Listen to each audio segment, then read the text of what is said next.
C'est l'hiver, le long de la côte nord-ouest du Pacifique. Là, de majestueuses créatures rôdent à la recherche de leur proie. C'est un univers où se côtoient le beau et l'étrange, un monde de géants.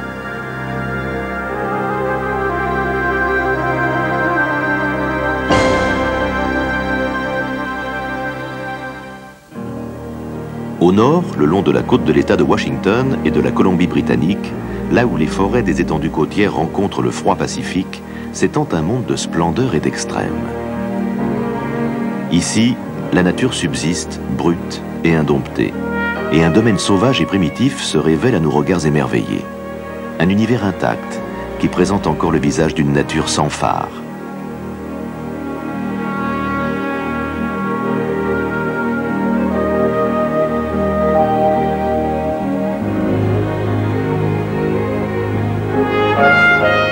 Pour le voyageur du Sud, les vastes plages de sable de l'Oregon et de la Californie semblent bien loin, faisant place aux côtes rocailleuses des fjords rocheux où le riche domaine de la terre s'efface devant le monde tout aussi verdoyant de la mer.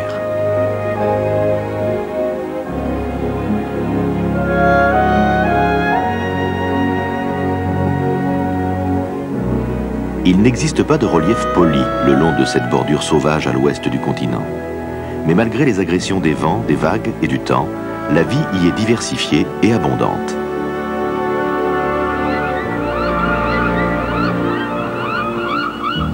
Riche en substances nutritives, la mer entretient une grande profusion d'êtres vivants, allant des mouettes aux pigargues à tête blanche, des anémones de mer aux huards.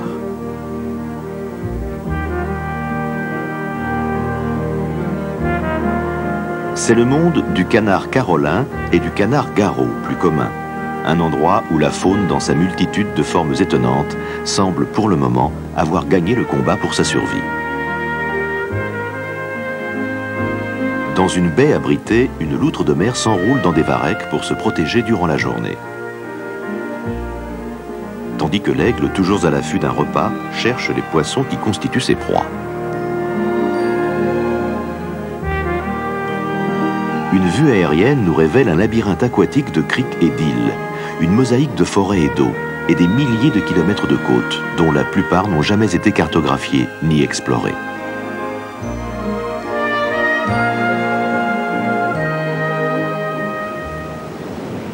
C'est le territoire de l'Otari.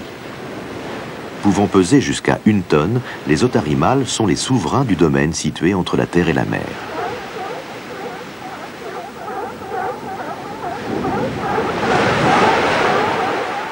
Réels autochtones du nord-ouest, les otaries de stellaire ne se reproduisent qu'ici, et dans les îles Kuriles au large du Japon. Nerveux et toujours alerte, le maître des plages est le premier à réagir au danger. Les femelles le suivent bientôt.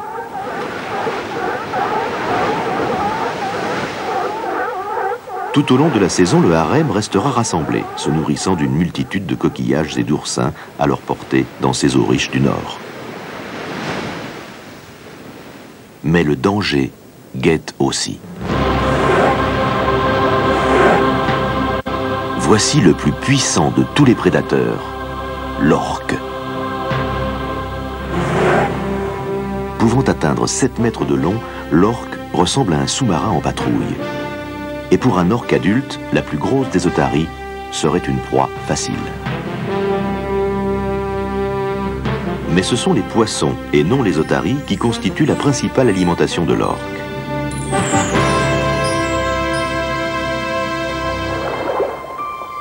Ici, comme sur la Terre, les plantes vertes sont à la base même de la vie. Un lit de varech tient office de plateforme pour un groupe de goélands. Mais ce n'est que sous la surface que l'on peut apprécier la réelle grandeur des varechs. De nombreuses variétés de varechs fleurissent dans ces eaux, captant la lumière du soleil pour fabriquer les hydrates de carbone dont dépendent tous les êtres vivants.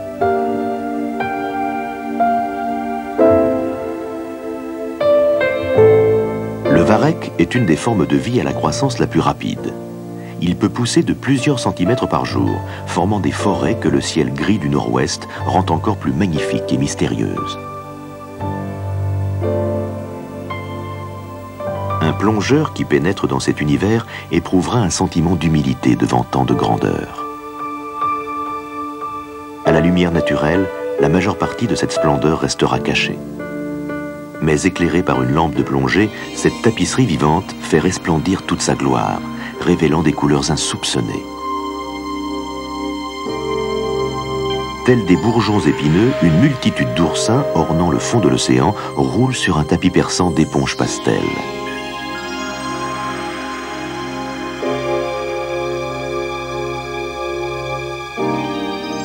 Les piquants ne leur servent qu'à se défendre.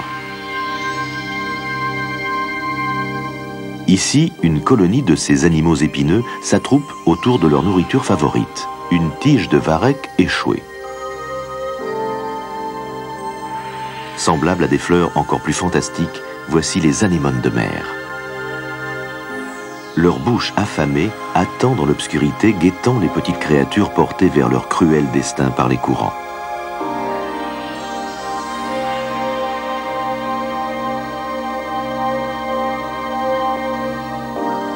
Comme l'anémone, la plume de mer est un animal sédentaire, dont la fonction est d'attendre patiemment les proies que la marée entraînera sur sa route.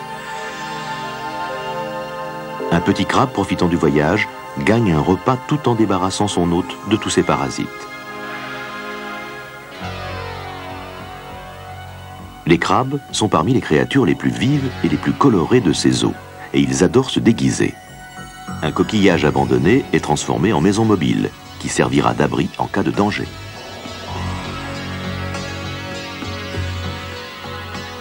Mais le géant de cette famille, le crabe royal de Puget Sound, tente sa chance à découvert. Avec sa carapace colorée et ses petits barbillons, le grand crabe détecte les infimes vibrations dans l'eau qui l'aideront à localiser sa proie.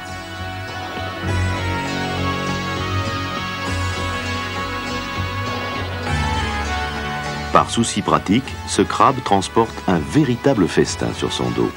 Et camouflé sous des varechs et des morceaux de débris, il est presque indétectable.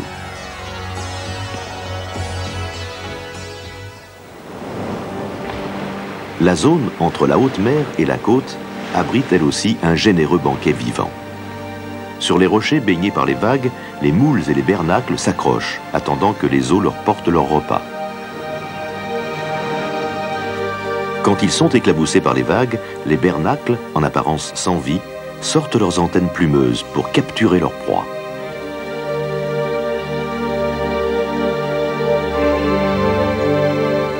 Proches parents des crabes, les bernacles ajoutent leur délicate beauté au monde sous-marin.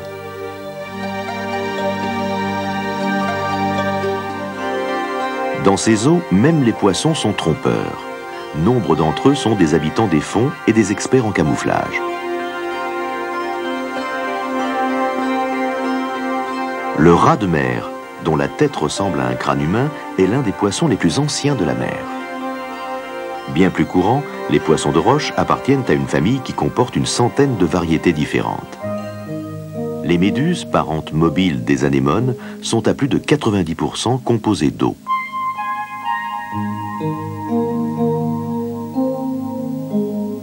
Ce sont les parasols éphémères de l'océan.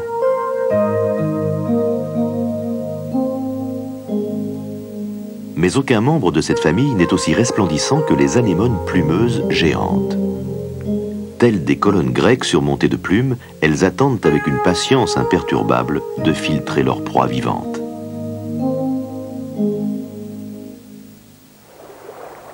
Pour Jack et Sue Draffol, plongeurs de l'État de Washington, l'univers de l'anémone plumeuse est un monde irrésistible et enchanteur.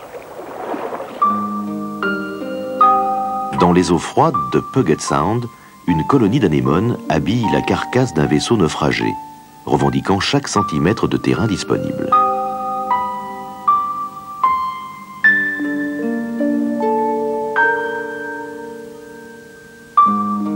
Dans ce pays merveilleux de formes moelleuses et de couleurs pastel, il est difficile d'oublier qu'ici aussi se perpétue l'éternel et impitoyable conflit entre chasseurs et proies. Les Drafol connaissent ce monde, ses subterfuges, ses ravissements, les leçons qu'il peut nous enseigner. Durant toutes ces années de plongée, ils ont contemplé des scènes d'une étonnante beauté et assisté aux petits drames qui en font un lieu tout aussi passionnant qu'un récif tropical.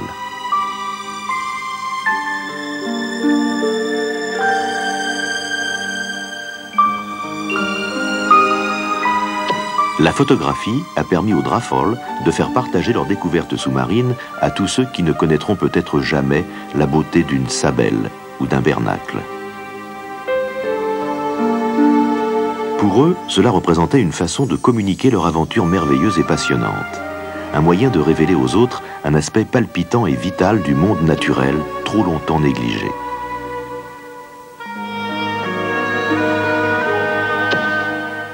Une étoile de mer repose au fond d'une épave, et une immense créature marine se glisse hors d'un bosquet de varech. Un autre géant dans cet univers de monarques.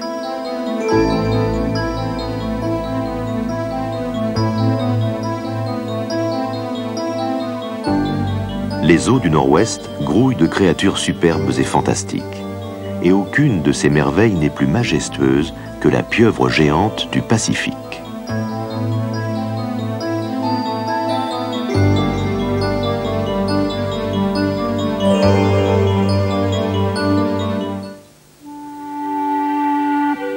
Le domaine de la pieuvre géante est constitué par les oasis rocheuses et les rivages rocailleux et accidentés baignés par les vagues qui s'étendent le long de la côte nord-ouest.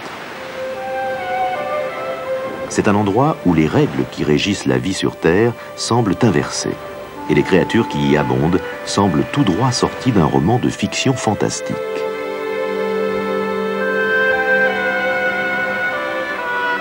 Sous ces eaux glaciales, un autre univers nous attend. Les ophiures, pâles et touffus, sont de distantes parentes des oursins. Tous deux sont des prédateurs aux appétits voraces. Bien qu'elle ressemble à de la mauvaise herbe séchée, l'ophure est bien vivante. Et lorsqu'elle déroule ses tentacules pour se nourrir, il est plus sage pour les petites créatures de se tenir à distance.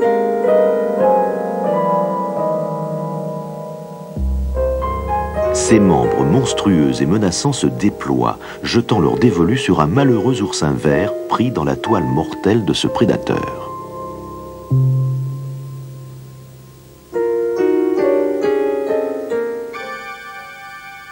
Mais il n'y a pas de chasseur plus dangereux que l'astéride géante, réel fléau des fonds marins.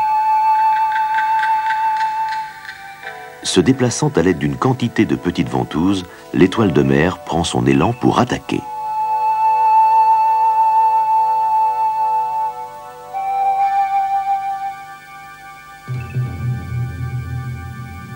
Sa proie, une comatule, l'un des animaux les plus primitifs et les plus rares de la mer.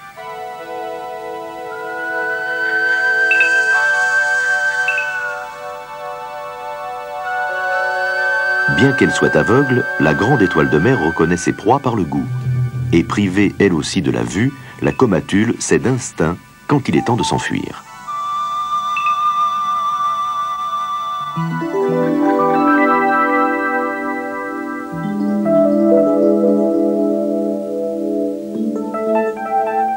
La créature primitive possède l'énergie nécessaire pour parcourir une petite distance. Mais l'astéride géante a tout son temps.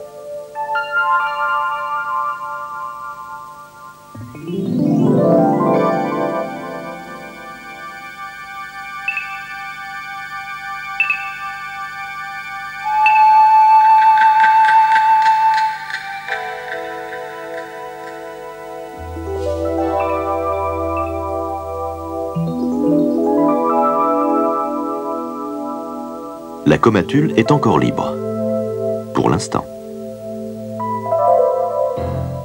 Dans ce monde au ralenti, le combat continue entre prédateurs et proies. L'anémone et la comatule sont des ennemis mortels, et le moindre mouvement déclenche une réaction.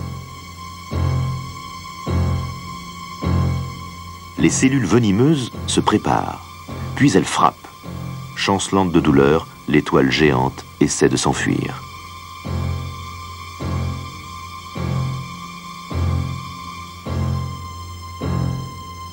blessée, elle se libère enfin.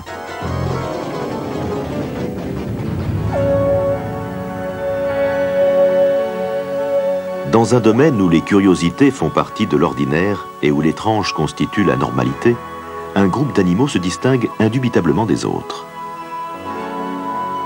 Voici le monstre du groupe, le nudibranche géant. S'il nage quand il y est forcé, le nudibranche géant préfère dériver sur le fond marin à la recherche de sa seule proie, l'anémone tubicole.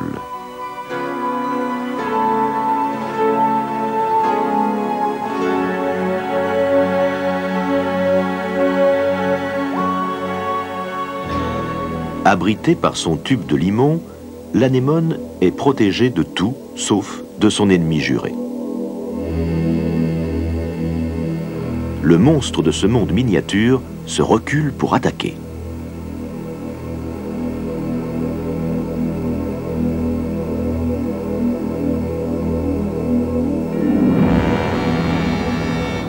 Cette fois-ci, l'anémone parvient à s'enfuir. Mais la prochaine fois...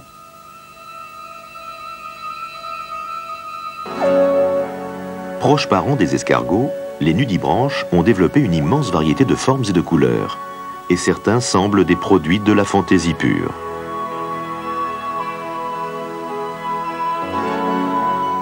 Papillons de l'univers sous-marin, ils apportent élégance, fragilité et grâce à cette mer du Nord-Ouest.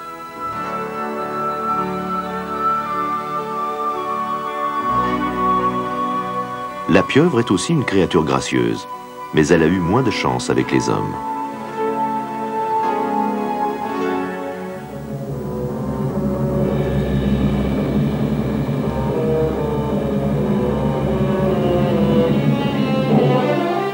Depuis la naissance du cinéma, la pieuvre a joué le rôle du méchant, du monstre à 8 bras qui précipitait les hommes à leur perte.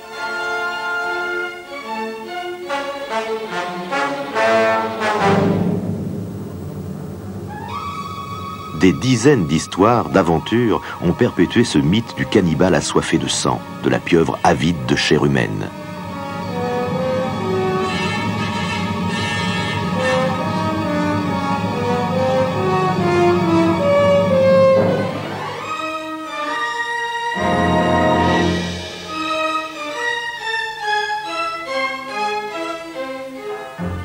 Jusqu'à aujourd'hui, ce démon de la mer sème la terreur. Et pitié pour ceux qui sont pris dans ses tentacules effrayantes.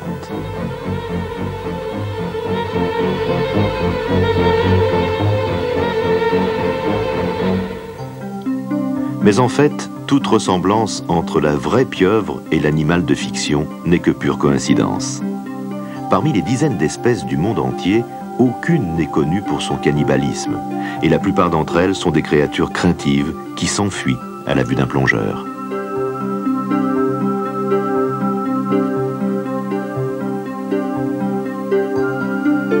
La plus grande de toutes les pieuvres habite les eaux du nord-ouest du Pacifique.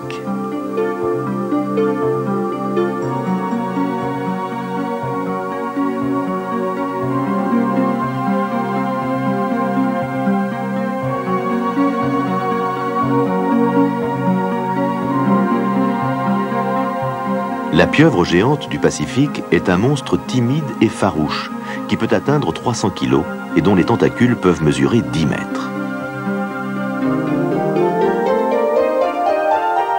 Fort heureusement, sa proie favorite n'est pas l'homme, mais le crabe.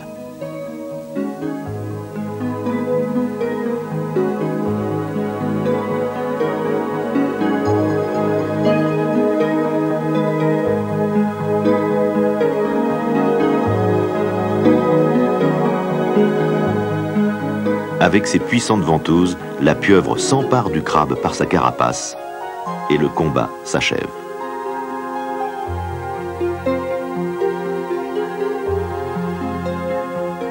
La victime, paralysée par une dose de venin, est entraînée vers la tanière du chasseur, où elle sera dévorée.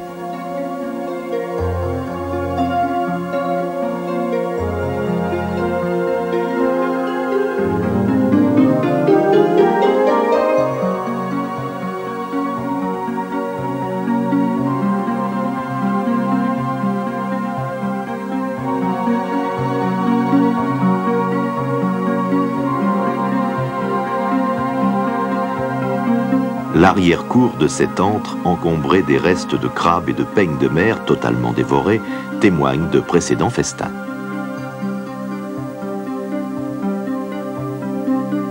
Et vient le moment où le chasseur doit retourner s'approvisionner.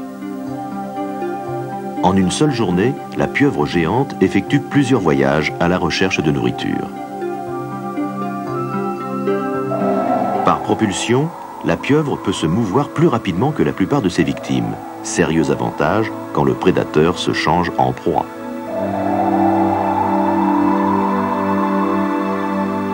Mais en général, le monstre se satisfait de promenades oiseuses sur le fond marin, utilisant ses ventouses pour se déplacer.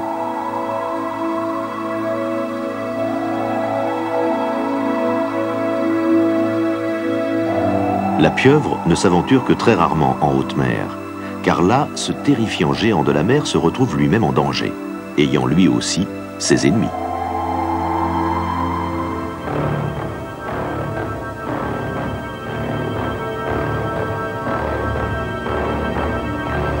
Un jet d'encre et la pieuvre se précipite pour se mettre à l'abri. Et elle pourra encore continuer à vivre et à chasser dans le nord-ouest du Pacifique.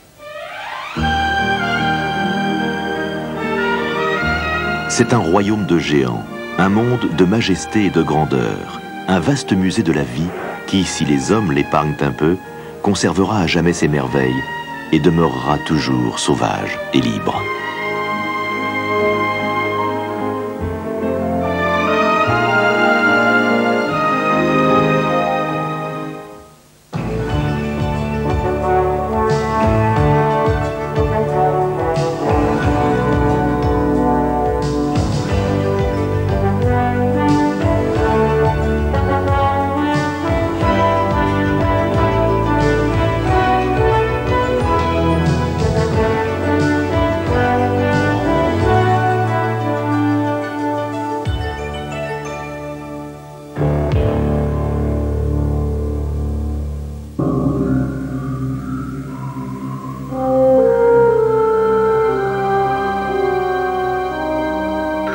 Plus étrange que la science-fiction, plus fantastique que l'imaginaire, les formes surnaturelles qui peuplent les profondeurs nous fascinent précisément parce qu'elles sont réelles.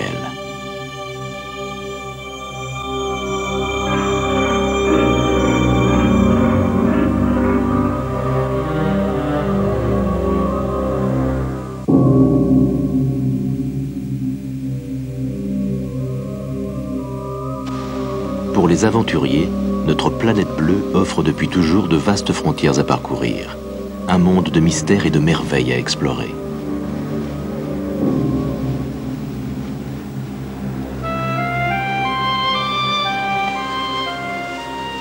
Les 3/4 de la surface terrestre sont recouverts d'eau, sous laquelle s'étend un territoire dont la majeure partie demeure encore inexplorée. Depuis les premiers temps, la mer a éveillé l'imagination des hommes. Les premiers explorateurs étaient limités par l'absence de technologie, et dans leur ignorance, ils étaient hantés par des craintes et des superstitions qui les paralysaient.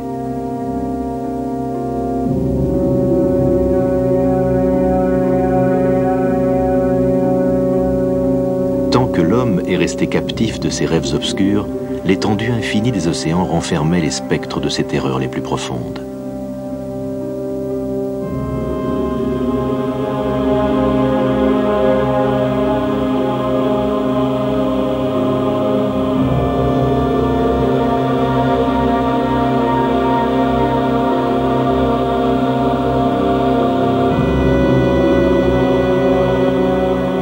Même les technologies les plus primitives n'ont fait qu'intensifier la curiosité de l'homme sur le monde qui se cachait sous les flots. Des engins bizarres et des idées originales ont finalement abouti à l'élaboration du scaphandre dur, doté d'un réservoir portable d'oxygène, aujourd'hui dépassé. Dès le 19e siècle, les hommes se déplaçaient sur les fonds marins. Le premier sous-marin date de 1620, mais ce ne fut qu'au cours du XXe siècle que Jules Verne imagina les submersibles qui permettraient finalement à l'homme d'explorer l'océan.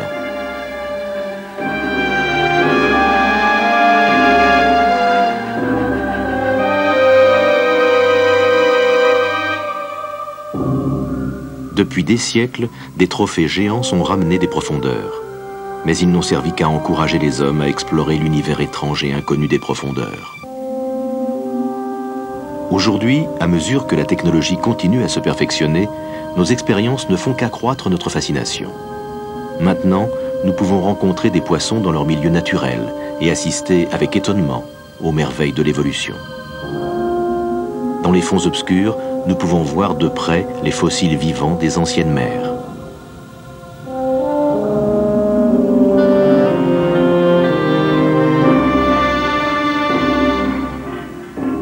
L'éventail remarquable de mécanismes de protection qu'ont développé les espèces pour éviter d'être détectées ou dévorées nous rappelle les ingénieuses stratégies de survie de la nature.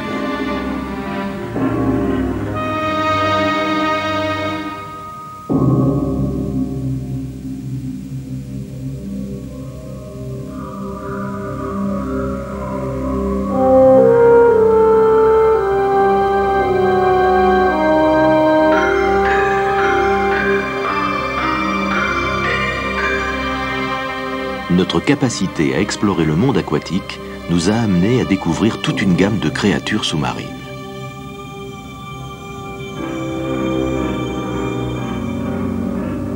Ces résidents des fonds océaniques dépendent en grande partie du camouflage. Pour les poissons qui attendent leur nourriture, plutôt qu'ils ne la chassent, la possibilité de nager a été supplantée par la faculté de disparaître.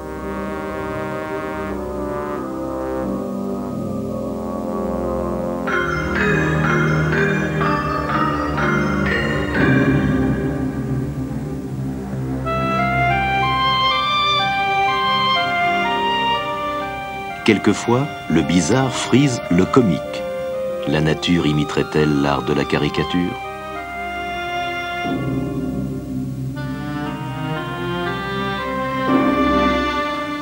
Parmi les curiosités qui peuplent les fonds de l'océan, on trouve le concombre de mer, un animal qui ressemble à un ver et dont les épines saillantes découragent les prédateurs affamés. Le crabe, par contre, utilise un déguisement pour ne pas être détecté à la fois par ses ennemis et par ses victimes.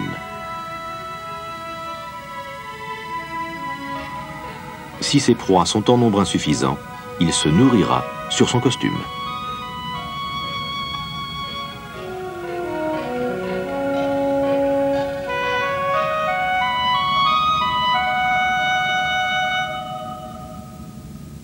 Les bernacles ont l'apparence de cailloux parfaitement inoffensifs. Mais le plancton microscopique qui passe devant une colonie de bernacles est facilement happé par leurs bras délicats et trompeurs.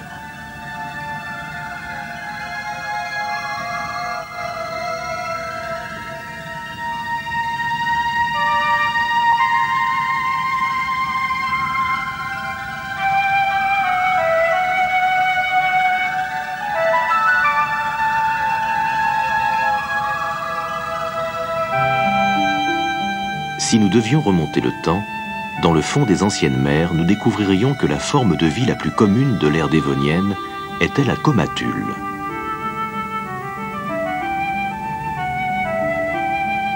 Le plus petit des crinoïdes n'est long que de 2 cm, alors que le plus grand peut atteindre 90 cm. Si la comatule ressemble un peu à une araignée velue, ses proches parentes, les anémones plumeuses, rappellent davantage un bouquet de fleurs. Il est aisé de comprendre pourquoi pendant des siècles, on a cru que c'était des plantes et non des animaux.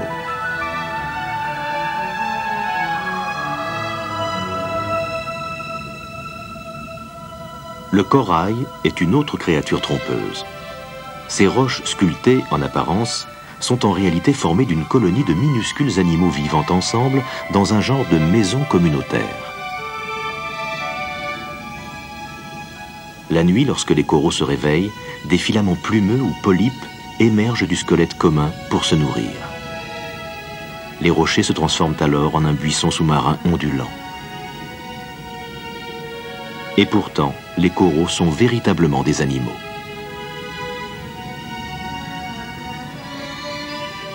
Il en est de même pour ces anémones de mer. Proches parentes des coraux, les anémones ont aussi été surnommées les fleurs animales. Leurs tentacules en forme de pétales captent les proies sur leur passage puis se rétracte. N'ayant pas de squelette pour se protéger, la fleur animale se referme, tout simplement. Voici un nudibranche jaune, sorte de limace de mer, qui respire au moyen de petites branchies situées sur sa peau. Privé de la coquille protectrice dont jouissent les escargots, le nudibranche a développé un éventail étonnant de formes, de couleurs et de mouvements.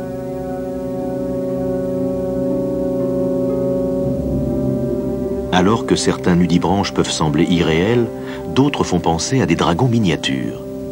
Et si elles ne crachent pas le feu, la plupart de ces petites créatures sont dotées de plumes venimeuses.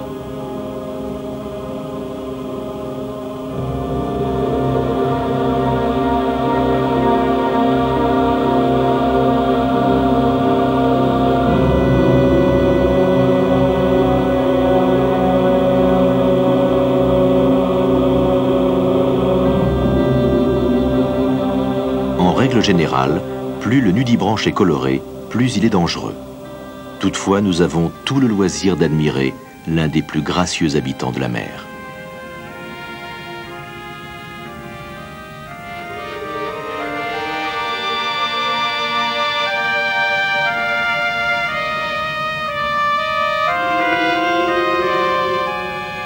Certains nudibranches qui se nourrissent exclusivement de coraux ou d'anémones ingèrent le poison de leur proie et le stockent dans leurs plumes pour se protéger des prédateurs.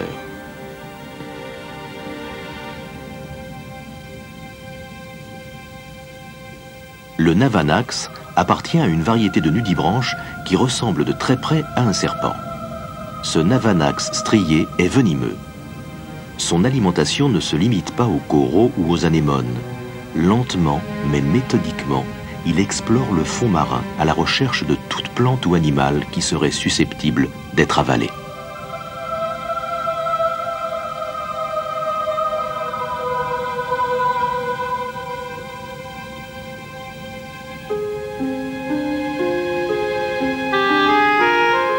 Les étranges nudibranches nous rappellent l'ironie de la nature. La beauté peut être aussi agréable et fascinante que trompeuse et mortelle.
La plongée de nuit offre des plaisirs et des découvertes incomparables.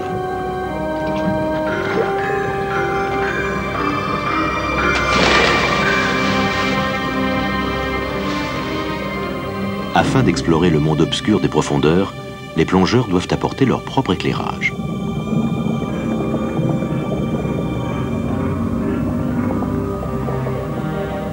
Leurs lampes révèlent un domaine de formes fantomatiques.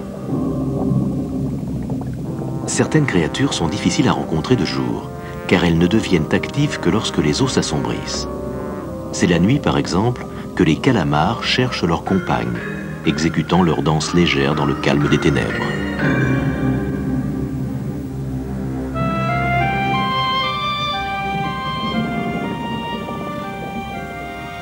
Un jardin nocturne recouvre un récif de corail, à présent réveillé et grouillant de créatures affamées.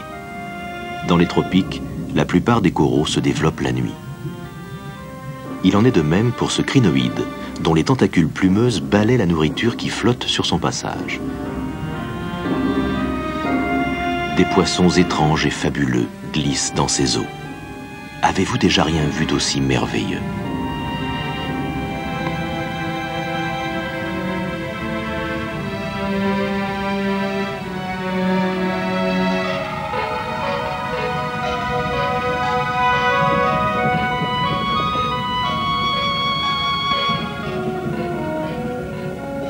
Comme un ciel sans lune, scintillant d'étoiles, la mer sombre étincelle de minuscules calamars.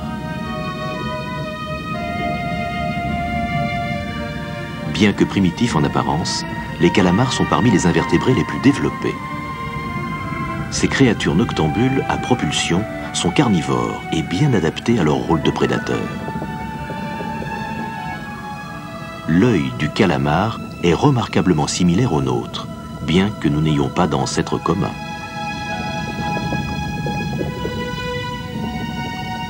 Sur un fond d'obscurité, les couleurs subtiles d'un poisson perroquet resplendissent sous la lumière qui les éclaire.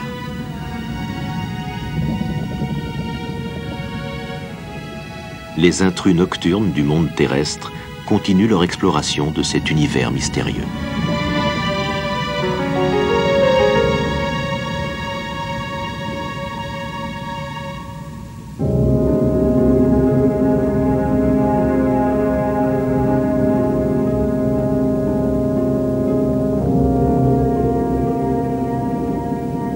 Dans les profondeurs océanes, les lampes des plongeurs révèlent une tempête éphémère. De violents courants balaient le fond de la mer et les êtres qui profitent de la nuit pour se nourrir doivent peiner pour résister à cet ouragan.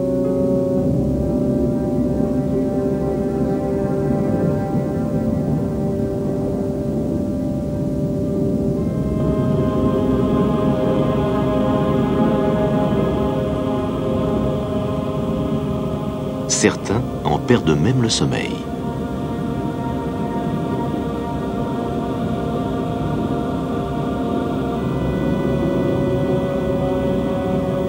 Mais une fois rendormis, retrouveront-ils leurs rêves? La beauté peut dissimuler le danger. Le superbe poisson chirurgien, par exemple, doit son nom au scalpel mortel caché à la base de sa queue.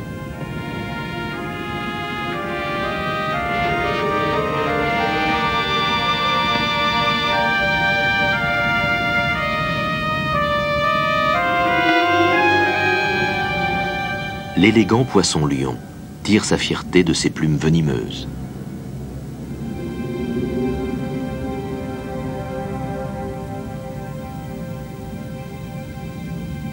Dérivant plus qu'il ne nage, il parcourt gracieusement les recoins des coraux à la recherche d'une proie. Et soudain, il attaque.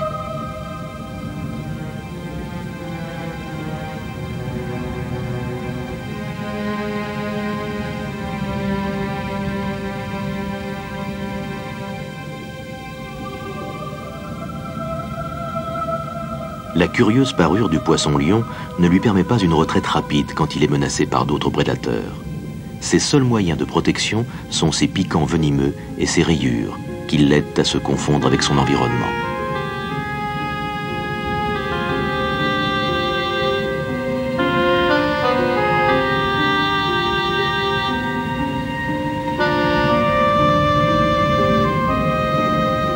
La méduse géante, telle une explosion nucléaire, peut se montrer dévastatrice tant pour ses victimes que pour ses ennemis. Ses tentacules mortels sont des armes efficaces d'attaque et de défense.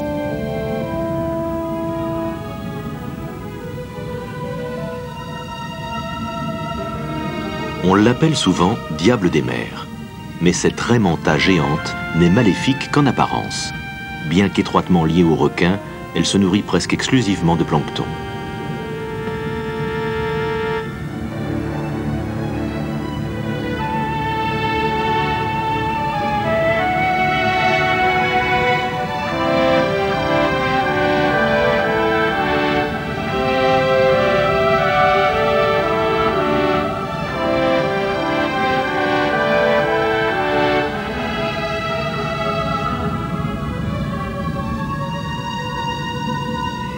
La raie manta enfourne la nourriture dans sa bouche béante en déployant ses nageoires frontales. Quand elles sont rétractées, ces protubérances ressemblent à des cornes, d'où ce surnom de diable de mer, pour l'une des créatures aquatiques les plus inoffensives.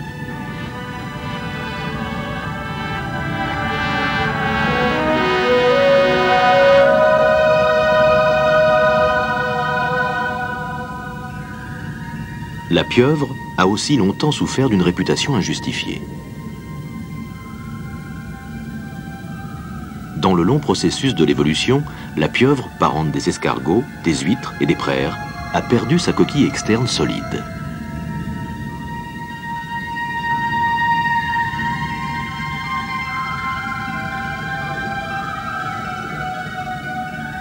Privée de cette carapace, la pieuvre a pu développer une plus grande mobilité.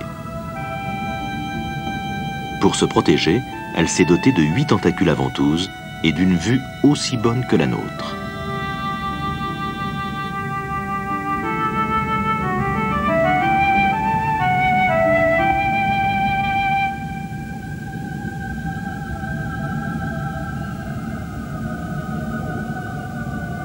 Malgré le poison qu'elle produit pour paralyser les coquillages dont elle se nourrit, la pieuvre est une créature inoffensive et plutôt timide.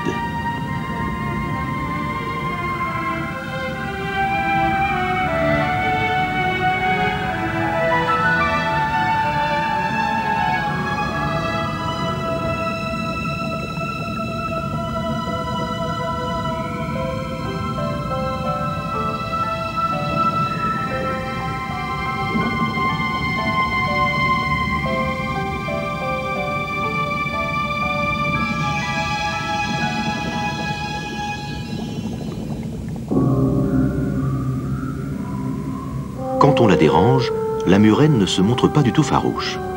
Mais malgré son apparence dissuasive, il faut vraiment la provoquer pour qu'elle déploie son agressivité. Et il est facile de l'appâter.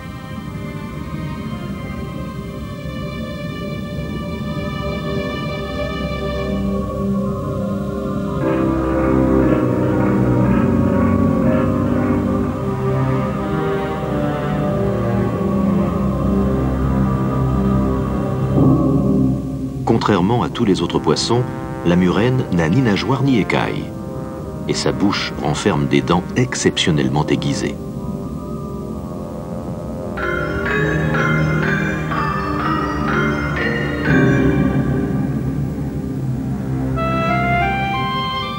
En vivant dans les récifs et dans les rochers, la murène a développé un corps de serpent qui convient tout à fait à son habitat. Elle passe le plus clair de son temps cachée à l'intérieur de fissures. Et quand elle a faim, elle attaque par surprise.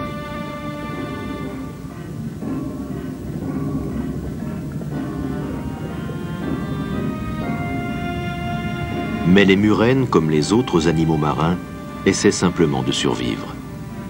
Et toutes ces créatures ne tuent que pour manger ou pour se défendre. C'est probablement la leçon la plus importante que peuvent nous enseigner les dragons de la mer.